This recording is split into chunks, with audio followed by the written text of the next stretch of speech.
Quite often I get questions on Facebook from people who have gone from your average day ticket lake and moving up to a syndicate. They've come across a whole new load of problems that they haven't had to face before, and they need a bit of help. So I thought I'd put myself in that situation. I have actually fished this place a couple of times in the past, but literally a couple of times, never seriously. So now I'm going to put myself on here and have a little late autumn, early winter campaign. So over the next few months, you're going to be following my fishing on this place. So we're going to have a little wander around, look for some key looking areas. I'm going to take my marker rod as well, because I want to get a good idea of what sort of depths are out there. One of the main things when you're starting on a lake is to actually get to know the place. Have a good wander around with a rod, get to know what features, what depths there are, and in that way, whenever you come to the lake, if you see fish in that area, you can move on to them and fish effectively without having to whip the water to a foam with a plumbing rod. Got the aerators in the background there. Obviously, they're a fantastic feature to start with, even if they are a little bit noisy.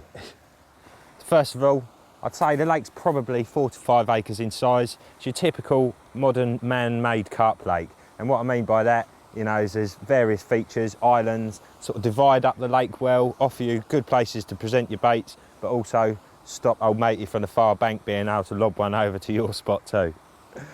As far as stock's concerned, you know, it's quite a good head of fish in here. They reckon there's 10 to 15 30s at the right time of year. So obviously it'd be nice to get in amongst a couple of those. As far as visible features are concerned, at this end of the lake, obviously there's lots of pads. Got the islands, the reeds off the pads. There's these little, tiny little pads off here. I'm not 100% sure what type of weed it is, but I know the carp love it. I've seen it on various lakes and they're always in amongst it. It's always a good place to present a bait.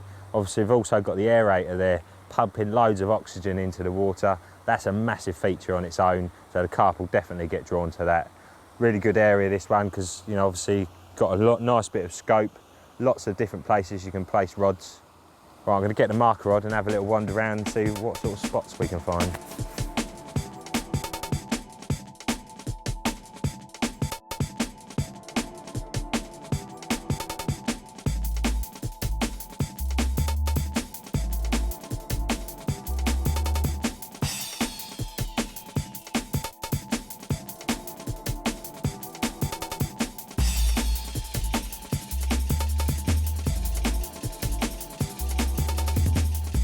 Right, I've just had a little plumb around this side. Quite interesting actually, you know, it's very shallow up against the island, sort of 2.5, 3 foot, and then it gradually drops down. Obviously you've got the pads and main set of pads in between the two islands there as well. One thing with these types of features is everyone tries to fish tight and close to them. But what you find is where it gradually shelves off around them areas, any freebies that are getting put out there are just going to end up rolling down. Slightest bit of disturbance, a fish swimming past, they're just going to roll to the bottom. And what you find is on the bottom there, it tends to be a little bit softer as well. So you can just pull back down the slope and you hit that slightly softer stuff. And I think that it can be a big edge to be fishing them areas rather than the rock hard clear areas tight to the pads. And obviously it is a little bit shallower in them areas too. So on a lake like this, where you're looking at sort of where it seems like 5 foot, 6 foot deep maximum, then I'd rather be in them depths than 2 or 3. It looks as though there's going to be sort of 3 main areas, 1 on each bank. So we'll have a little wander around there and see what we've got around that side.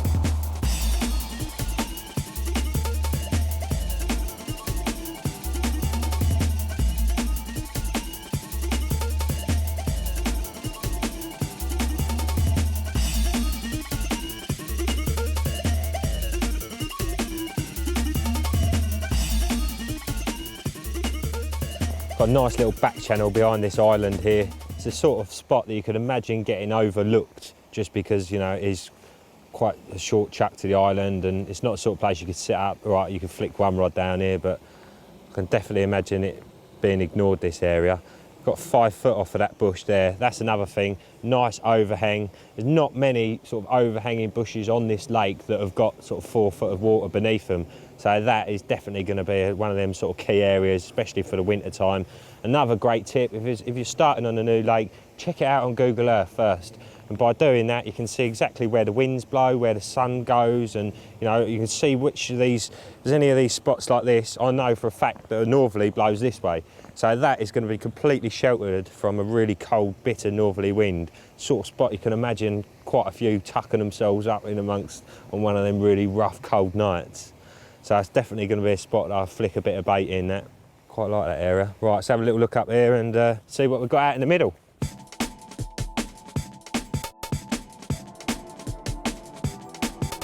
Well, this swim here sort of covers the main body of water on the far bank. Loads and loads of features out here. I've just had a good flick round.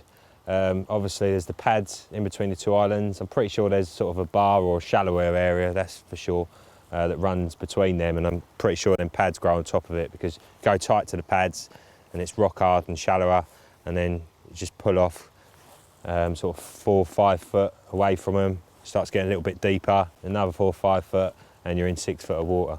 So real good area, that one, I should imagine. I'm going to bait a line along them pads, sort of a rod length off them. That'll probably be an area for 2 rods, that one. The other one, just to the left of that line of bushes where the reeds start, again, a rod length back off of that. It drops down, it's a little bit softer as well. A lot of the lake seems very clear and firm, so you know, I quite like fishing in the softer areas. It makes it a lot harder for the fish to suss everything out, and they've got to dig everything, you know, dig in there a bit more. Just makes them that little bit more clumsy. So what I'm actually looking for here is to get 3 key areas on each bank with 3 spots in each. Obviously, you know, if you've got an extra spot or 2 that you can flick a bit of bait into, all the better. But as long as you've got 3 good spots that you know you can turn up to the swim and flick them out there without too much aggro, then you're putting yourself in a good situation. Right, let's go and check out that last bank then.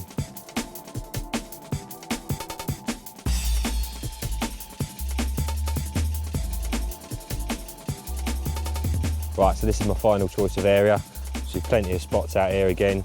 Between these 2 islands, it deepens off a bit, nice sort of 5, 6 foot. A little bit softer out there as well. Got a nice bit of weed out to the left, just where that moorhen is at the moment.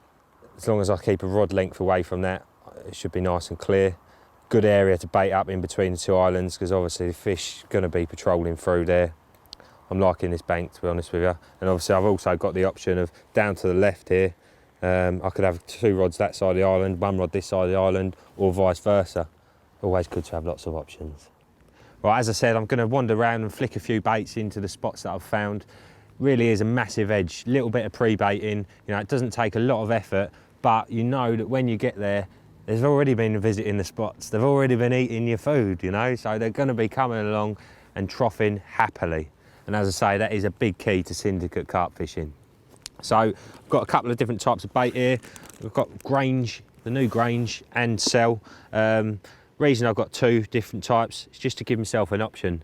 I think some days, you know, like us, we get bored of certain flavours, we want something different. If you're fishing with 2 different baits, you've got that option there all the time. The other thing is, I know that Cell has been used a fair amount on here anyway, so the old Grange might give me a little bit of an edge. But as the old Cell has proved, it certainly doesn't blow. If anything, it just gets better. So I don't think we're going to have any problems with that. So I'm literally just going to wander around, put sort of 40 to 50 baits on each area, and then scatter the odd ones here and there as well, just so the fish will find them wherever they go, really. They're just going to swim around looking for them in the end. Sometimes I like to, you know, put in some smaller bits and bobs as well, like pellets, sweet corn. The trouble with this lake is it's absolutely rammed full of roach. So any of them smaller bits and bobs you're putting in there are just going to get mullered by them instantly. Good ways of clearing a spot if you want to, you know, if it's a little bit choddy or there's a bit of weed there, and obviously you apply some pellets and some smaller bits of bobs, that'll get cleared and you've got yourself a nice little spot. But for in here, it's just going to be good old round boilies. I say round ones. Quite often when I bait up, I'll cut my baits in half, or some of them. So obviously, if you've got an 18mm boilie and you split that in half, there's twice the amount of work and effort that fish has got to get to eat them. Just keeps them troughing around that little bit longer. Right, I'm getting absolutely drenched here, so I'm going to wander around, flick some baits in quickly, and then I'm going to come back, repeat that in a few days, and then a few days after that, and then come down and do the first night. As I said, this is a little mini series, so if you join us next month, you'll be able to see how I got on. I'm definitely putting myself in the firing line here a bit, so fingers crossed it's all going to work out all right.